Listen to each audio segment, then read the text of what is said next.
How to report scam on eBay. Reporting a scam on eBay depends on whether you are a buyer or a seller and the nature of the fraud.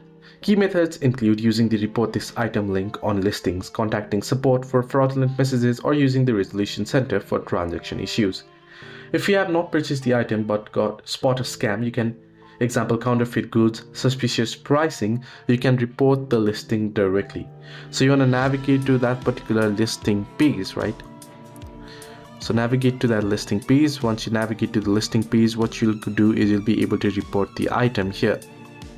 Now here this is an authorized seller, so you can go to the page and you can proceed to report the item. So tap on three dots at the top and then you can see help and report and proceed to help and report the item. Now if you want to report a scam seller or buyer, you can use the resolution center. Open a case for items not received. So you can open up eBay and then you can proceed to head into your My eBay option and head into purchases and proceed to the item and select to report the order. You want to navigate to the seller profile and use the report button, or use the report an issue with a seller tool in the help section. If a user tries to move the transaction off eBay, report the message by clicking the three dots next to it and choosing report message option.